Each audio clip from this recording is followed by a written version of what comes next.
विश्वास की शक्ति। इंग्लैंड के एक पादरी का विश्वास की आध्यात्मिक शक्ति में अटल भरोसा था। जो कोई भी उनके घर में एक बार आ जाता वो उनके आतिथ्य और सत्कार के प्रभाव से प्रभावित हुए बिना नहीं रह सकता था। उनके मन में लोगों के लिए अथाह प्रेम भाव था, इसलिए लोग उनका बहुत सम्मान भी करते थे।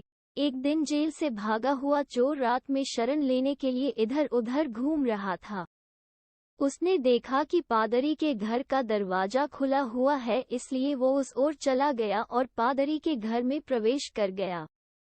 पादरी ने उसे देखते ही उसका अभिवादन किया और उससे कहा, तुम्हारा मेरे इस घर में स्वागत है मेरे भाई, लेकिन तुम ये बताओ तुम कौन हो और यहाँ क्या करने आए हो। इस पर चोर ने सफेद झूठ बोलते हुए कहा, फादर मैं एक मुसाफिर हूँ और रास्ता भटक गया हूँ, सो इधर उधर भटक रहा था और आपके घर का दरवाजा खुला हुआ देखा तो इस ओर चला आया। क्या मुझे सिर छुपाने के लिए जगह मिल सकती है? मैं सुबह होते ही यहाँ से चला जाऊंगा।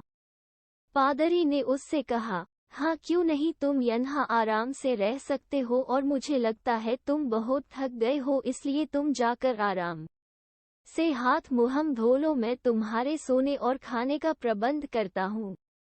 इस पर चोर पादरी का आभार व्यक्त करते हुए स्नानघर की ओर बढ़ गया और इतने में पादरी ने उसके खाने और सोने की व्यवस्था कर दी। पादरी ने उसका बहुत अच्छे से आतिथ्य सत्कार किया और उसे अच्छा भोजन करवाकर उसके सोने की व्यवस्था कर दी।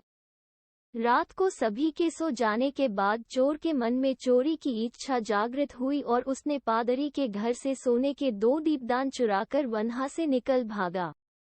रात में पुलिस उसकी तलाश में ही थी, सो वो पुलिस के हत्थे चढ़ गया तो पूछताछ में उसने बता दिया कि मैंने ये पादरी के घर से चुराए है। इस पर उसे पादरी के सामने लाया गया तो पादरी ने पुलिस वालों से कहा, आप कृपया इन्हें छोड़ दीजिए, ये मेरे घर में मेहमान के तौर पर आए थे और मैंने ये दीपदान इन्हें उपहार के तौर पर दिए हैं।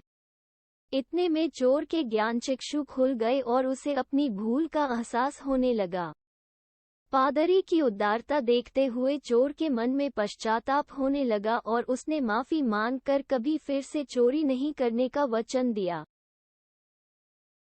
Thanks for watching. Like, share and subscribe my channel.